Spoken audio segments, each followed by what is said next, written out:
Hey, yo, what's going on, family? My name is Vincent Smith. I'm the pastor of the Circle Church in Alexandria, Louisiana, and welcome to the Tribe's 7 Last Sayings. And so we are so excited about sharing with you from this great virtual event. We've got 7 dynamic speakers who are going to share a word with you concerning this Good Friday hour. So I'm excited to see what the Lord does. Tune in, be blessed, and welcome to the tribe. Father, forgive them, for they know not what they do. That phrase, that verse communicates two thoughts. The first thought that resonates with me is the fact that we are invited into the humanity of Jesus. We're invited into the fact that he's experiencing some pain, some difficulty, some sadness, and we see that Jesus is not only fully God, but in this moment, in this verse, at this point in time, he's fully man. He's realizing that the same people that he loves and cherishes so deeply, same people that he thinks about fondly, the same people that's made in his image that looks like him, his own children, have put him in a very difficult, very painful situation. I oftentimes think about myself and the people that I've harmed, the people that I've said things, the people that I've done things to, that I've put them in very difficult situations at times, even though I may love them and care for them. I know you've probably found yourself in that same position where you have carried the wrongdoings of someone else. We are invited into this experience with Jesus, and we realize that he is allowing us to see the human component of his power and his strength. The other thing that comes to my mind is the word forgiveness. When we think about that word, we often think about a loved one or a friend and us letting go of something or giving away something or reconciling, fixing something. And we see here with Jesus that he's now taking this pain upward to his Father, asking his Father to forgive them, to forgive my children, to forgive my brothers and sisters, to forgive my family members, for they know not what they are doing. And oftentimes in our lives, I've seen this with myself, that there are times in which where I have simply had to forgive those. I had to forgive those that hurt me. I had to forgive those that did me wrong. And that word forgiveness is a word that oftentimes we think about one-on-one, where someone does something wrong to me and I have to restore it or I have to let it go. But really, this word forgiveness it's a word that encourages us to reconcile ourselves unto the Father first, to restore our relationship with the Father first. So when it comes to this verse, Father, forgive them, for they know not what they do, this is a verse that is meant to remind us that forgiveness is available for you. So what I find most fascinating about the crucifixion and the story and the narrative and the crucifixion of Jesus is this reality that even at his crucifixion, Jesus never ceases to be the good and the great shepherd of us all. One of the things that strikes me so much in this passage is two aspects. The point that Jesus has it within his being to cry out for our forgiveness, saying, Father, forgive them, for they know not what to do. And in addition to that, in the context of being crucified with one person to each side of him or these other people there with him on the cross, the wherewithal for him as a shepherd to utter the words when someone asked him and they asked Jesus, will you remember me when you come into your kingdom? And as a good, great shepherd, in verse 43 of Luke chapter 23, we hear these words, truly I tell you, today you will be with me in paradise. And I think this is the kind of Lord that we serve. One that is always ever present and is always ever caring for us. And so wherever you're at in this season of your life, know that you have a good shepherd, a great shepherd who will always care for you. Standing by the cross of Jesus were his mother's sister, Mary, the wife of Clopas, and Mary Magdalene. When Jesus saw his mother and the disciple he loved standing there, he said to his mother, "Woman, here's your son." And then he said to the disciple, "Here's your mother." And from that hour, the disciple took her into his home. I love this passage so much because as Jesus is on the cross, he's gone through so much excruciating pain. His hands have been nailed. His arms are outstretched. His feet are nailed into the cross. He's dehydrated. He's gone through so much pain, hours and hours of unjust trial. He's been dragging this cross up there, and here he is hanging in pain that I can't even comprehend. And he's still thinking about others. And in this specific instance, he's not just thinking about other people. He's taking some of his final breaths prior to the resurrection that's coming. His final breaths, and he's honoring women.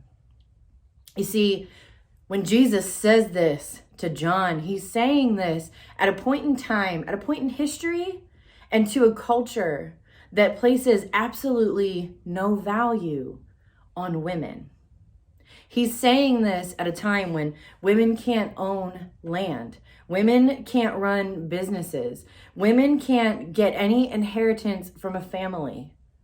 Women can actually do very little to provide and care for themselves. A woman's best hope at this point in time is to marry well and have sons. Because if she can marry well, then she can be in a family with a man who is hopefully maybe going to honor God, hopefully maybe going to love her and treat her well. And then hopefully maybe she gets a son who can get that inheritance, because if she has a daughter, they get nothing when her husband passes away. And Mary, at this point in time, we know she's a widow.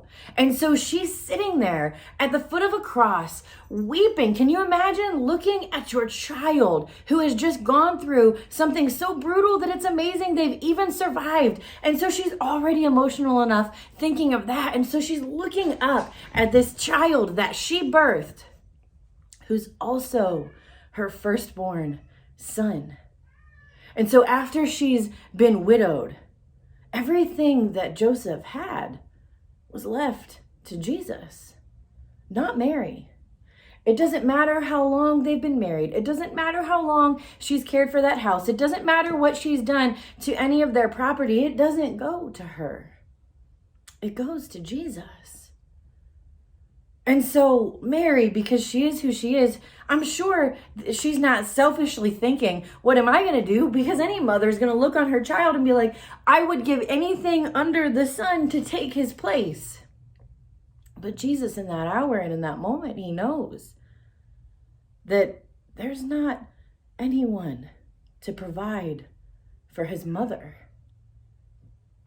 And so Jesus has the consciousness on that cross to look at Mary and look at the disciple whom he loved and make sure that his mother is provided for. To make sure that in his absence, she's not left with nothing.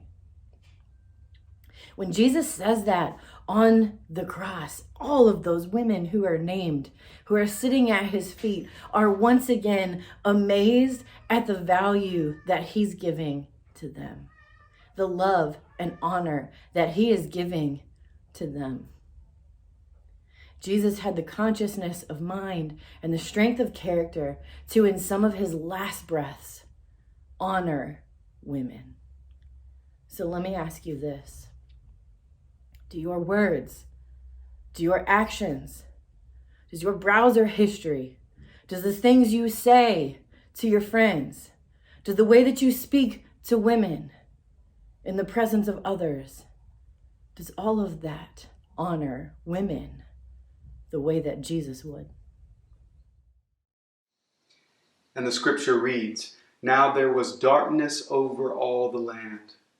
And about the 9th hour, Jesus cried out with a loud voice, saying, Eli, Eli, lema sabachthani? That is, my God, why have you forsaken me?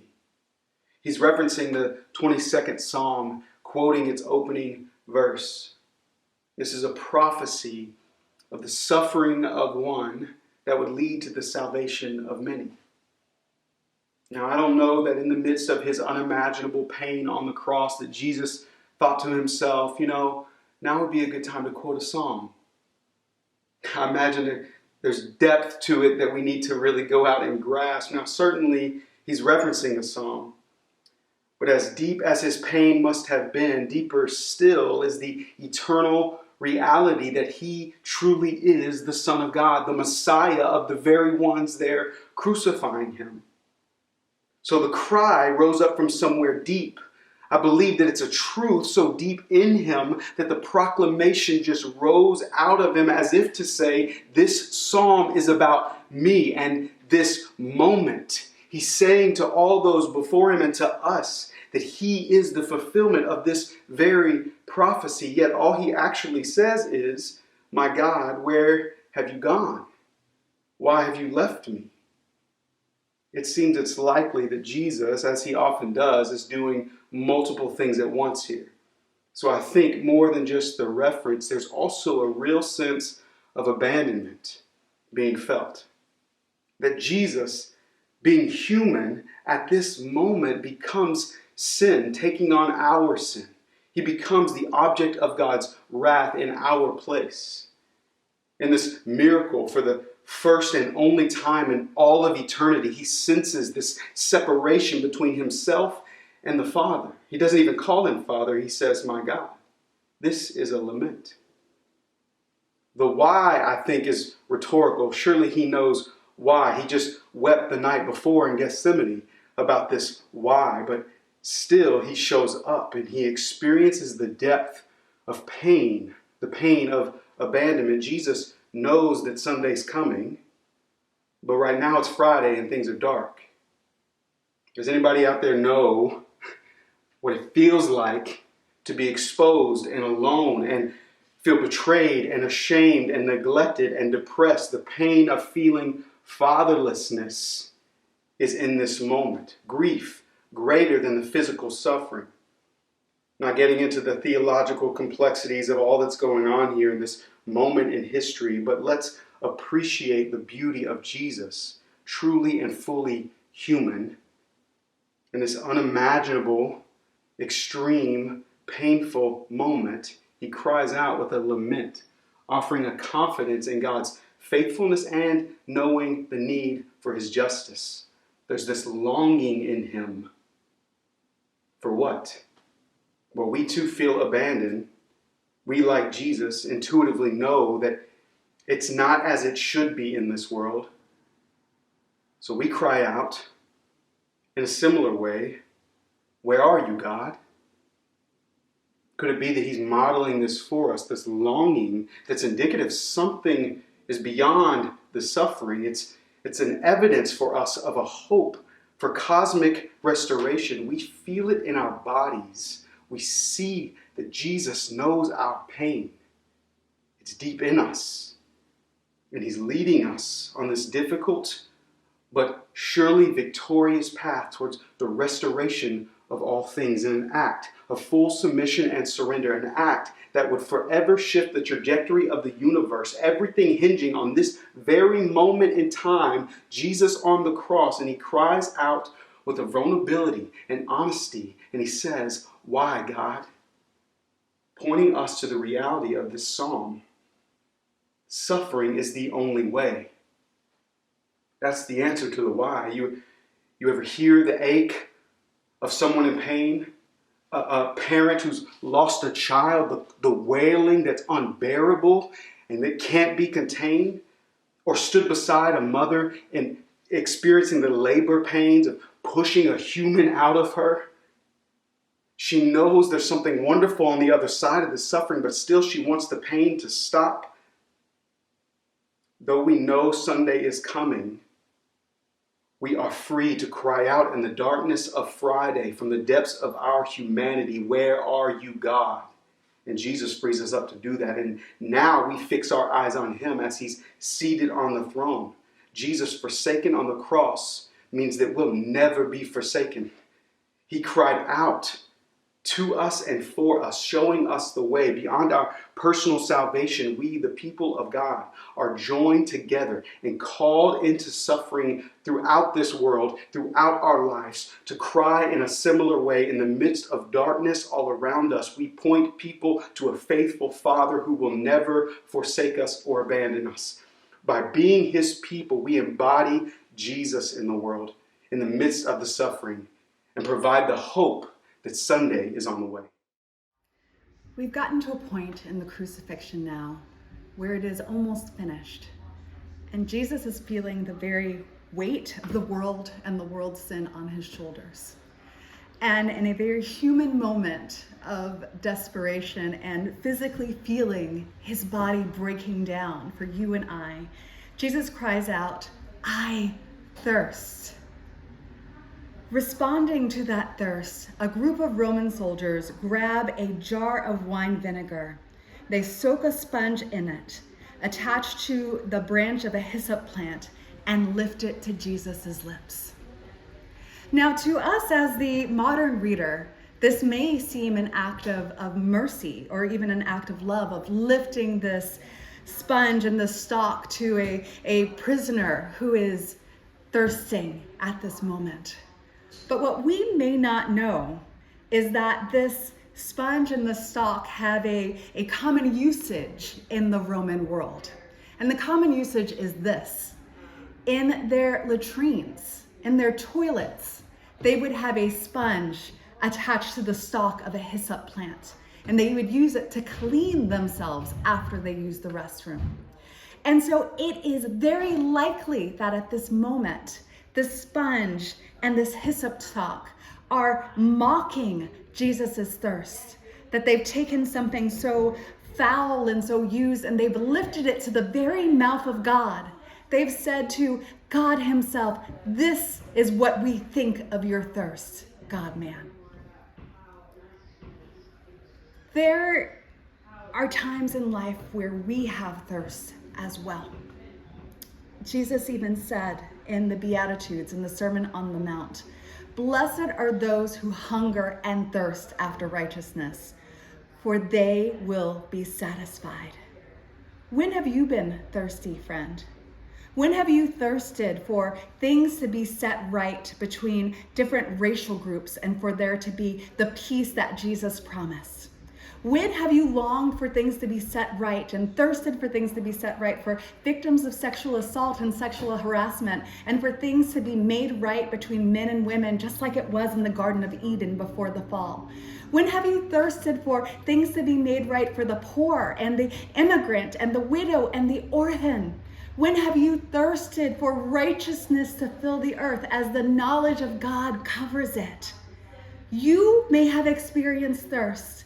And in those moments of thirst, you have maybe been called a dreamer. You have maybe been called somebody who, that's not practical, or that's not possible, or that's never gonna happen. You may have experienced that thirst for righteousness and felt like someone was lifting a foul sponge to your lips and saying, "This is all you're gonna get for your thirst." Well, I wanna encourage you right now that when you're in those moments, Jesus knows what that's like. Jesus knows what it's like to have your thirst responded to with the stain of the world. And I also want you to know that not only does Jesus know what that's like, but Jesus knows what it's like to come through on the other side. You see, Jesus was thirsty, but not for a dirty sponge soaked in wine vinegar. Jesus was thirsty to drink the cup of his Father. And he drank that cup, and on the other side, he was satisfied. He was satisfied knowing that he did exactly what he came to do. And so I want to encourage you, as you thirst for righteousness, and as you walk out that thirst and you do exactly what the Father has called you to do, you will be satisfied just like Jesus himself. And you will experience what it is like to come through on the other side, ignoring what people have done and said, and being able to be fully satisfied. There have been several times in my life where I can vividly remember the moment when a goal that I had set for myself was finally accomplished.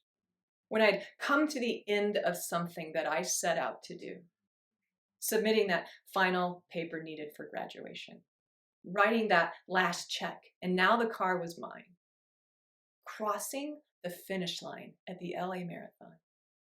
You know what I'm talking about. We've all had those experiences. It's in that moment when you realize you have done everything you needed to do to accomplish the goal that you set for yourself. And you may internally say this, or you may even exclaim out loud, "It is finished." And you feel it within your whole being, because that statement means more than just "I survived." It means I did exactly what I set out to do. This is where we find ourselves in the story. Jesus nailed to a cross. And before he takes his final breath, he says, "It is finished." And you might be asking yourself, well, what is finished? Well, if you'll continue reading right after that moment, and after he takes his final breath, it says, at that moment, the curtain in the sanctuary of the temple was torn in two from top to bottom. You might be saying, well, why is that relevant to this story? Well, to understand its relevance and its significance, we have to go back and look at the history that preceded this moment. I'm going to do that really quickly. If you remember, in the beginning, in Genesis, God created man and he created woman. And that relationship between man and woman and between man, woman, and God was harmonious. And there was unity in that space. And there was trust within that relationship. And there was a dependence on God, and there was an intimacy that we had with God. And then sin entered that picture. You remember. And what was once harmonious now became discord. And what was once unity is now division. What was once trust and dependence on God has become self-sufficiency. What was once intimacy or closeness with God has now become distance and separated. And so God, from that moment, put a plan in place to put an end to that separation and that distance that was caused, to reconcile all things back to him. And if you read through the entire Bible, this is God working it out, working this plan out. And sometimes the people got it, but most of the time they didn't. And God loved people so much that he would show up in spaces, and he wanted to be present in spaces with his people. And there was one place that he did that. That place was a temple. And in this temple, there's this place called the Holy of Holies, and that's where he said, "My presence will reside." Unfortunately, I'm not sure that there is any more visible symbol of the separation from humans to God than the Old Testament temple. Because there were these barriers put in place. There was still limited access to God. See, God was in the Holy of Holies. And then they built these barriers. And the closer you got to God, the more exclusive it became. You see, on the outside of the temple, on the outer courts, were where the Gentiles were allowed to come. And those were the non-Jews. And that's as close as they could get to the presence of God. A little bit further in, Jewish women could come. Jewish men, the priests. But the Holy of Holies, where the presence of God resides, where he lived, where you could experience and step into his presence, was reserved for one man, one day a year. That's temple. It's these concentric circles of ever restrictive access. And on the entryway into the Holy of Holies, there was this curtain. And the curtain represented the limited access that existed between God and everything else. So here is where we are today. Jesus cries out, "It is finished. It is done." And at that moment, the curtain in the sanctuary of the temple was torn in two from top to bottom. Now here it is. I don't have much time, but don't miss it, because they did back then and we still do today. It is no coincidence that at that moment, the barrier that was put in place between creation and creator are ripped down. What was once lost in the garden is being restored, our oneness to God. In that moment, God is reconciling all things back to himself. You, me, everyone, all things have total access to step into the presence of our Creator and encounter his love and his mercy and his grace and his forgiveness, his peace and his comfort, and the hope that that brings. Here's the problem, because in our humanness, we continue to doubt this access. We continue to doubt it, either for ourselves or for others. But I suspect when the Jews discovered the torn curtain, they either mended it or they hung a new one. We have been hanging curtains all over the place ever since. We have been limiting our own access to God. We have been limiting other people's access to God. You can't think that way and have access to God. You can't live that way and have access to God. You can't believe that way and have access to God. You can't do those things and have access to God. Jesus said, "It is finished." The curtain is torn. God completed what he set out to do, and no matter who you are, everyone has access to God. It doesn't matter what you've done, what you think. If you feel you've run too far or it's been way too long, God is inviting you in. And not your cleaned up self. He's inviting you in as you are, and he wants you to bring all that stuff that you have with you. Your skepticism, your doubt, your questions, your mistakes, your pains, your plans, your fears, your distrust, your suspicion, your despair, your frustrations, your disappointments. He wants all of it, and he will meet you in it. It is finished. God is making a declaration that everything that he came from heaven to earth to do is accomplished in this moment. All that was required by law for the forgiveness of sins is now fulfilled. All that was needed to reveal the full character of God to a world has now been accomplished. All the ways the world was shown what it means to be human and how we should treat one another was modeled. The curtain is torn. Now here's your part. You must step through it. He has given us full access to himself. And he's inviting you to step into his presence and to experience all that entails. His love, his peace, his forgiveness, his mercy, his grace. Hope, freedom, rest. Jesus said, "I did exactly what I set out to do. It is complete, once and for all. It is finished." Luke 23:46, and with a loud voice, Jesus said, "Father, into your hands I commit my spirit." And with that, he breathed his last. It is finished. Just a few moments ago, we heard about that powerful last phrase, "It is finished." This was Jesus's mic drop moment. And so why, after he says it's finished, why would he waste energy? Why would he begin to say another phrase, to say, "Father, into your hands I commit my spirit"? You know, I'm an avid Marvel movie fan. I love everything Marvel movies. And here's the thing, when I go to the movies, you can tell who's a Marvel movie fan and you can tell who doesn't watch any Marvel movies whatsoever. How do you say? Because when the movie is finished, those of us who are Marvel fans know that we don't get up and leave. We don't go anywhere, because at this point we understand that although the movie is finished, it's not over. And you see, I believe the reason why Jesus would go through all of that to say, "Father, into your hands I commit my spirit," because in his dying breath, he was actually teaching us how to live our life, to let us know that sometimes when we think it is finished and we think everything is done, with him, it's not over.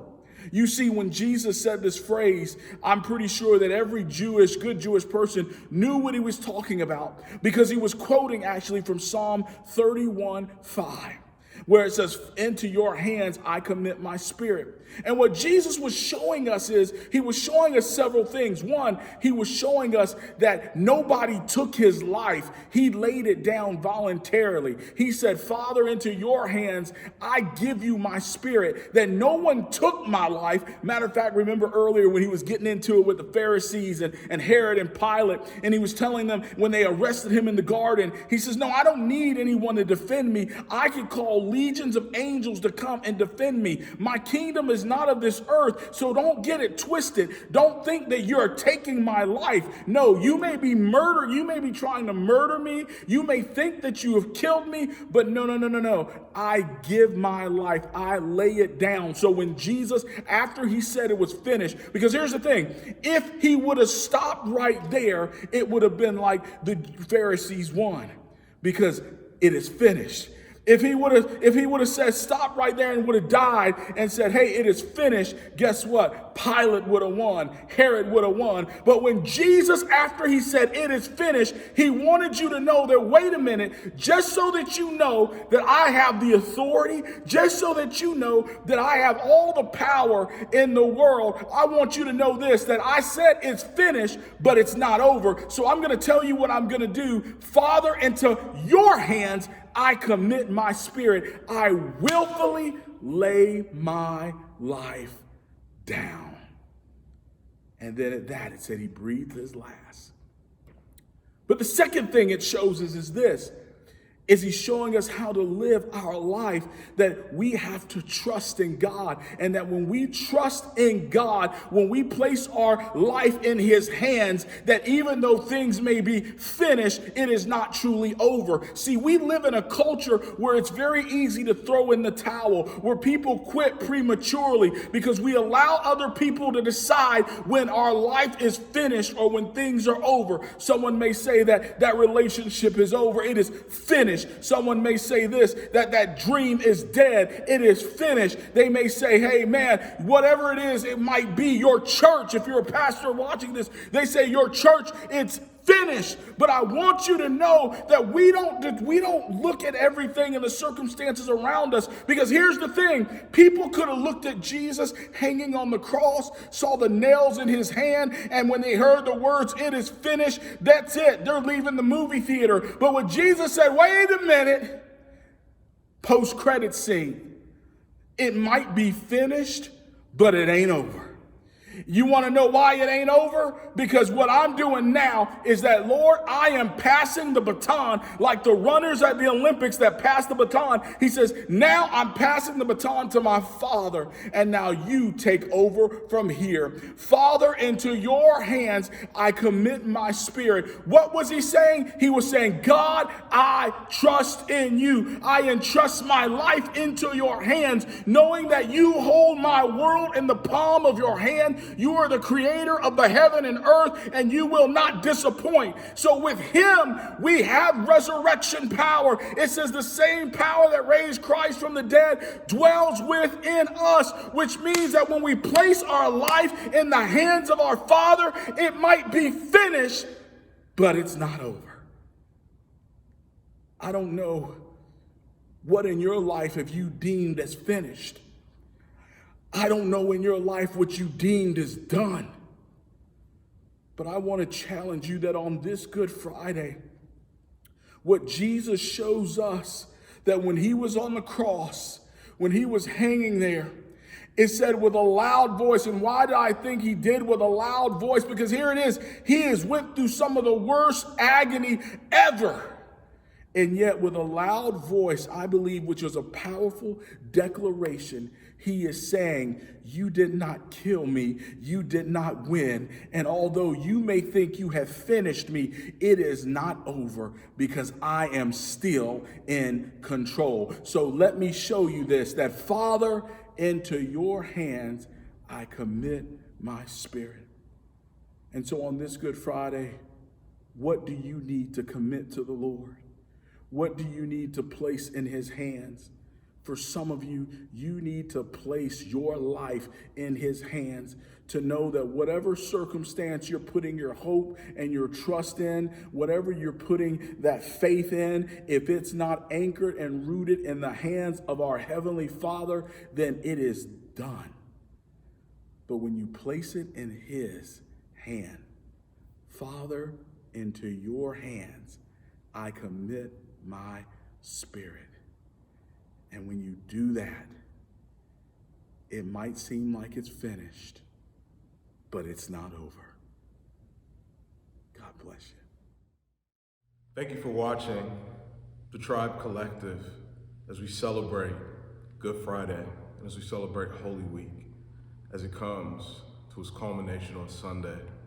The reality is we are joyous about the resurrection that's coming on Sunday, but we want to take time and not skip past the fact that Friday happened.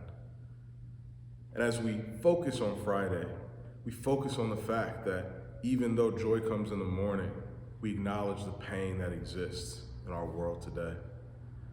As a tribe, we are a collective of people from all around the country who believe in not only multi-ethnic churches, but we believe in Jesus and we believe in people.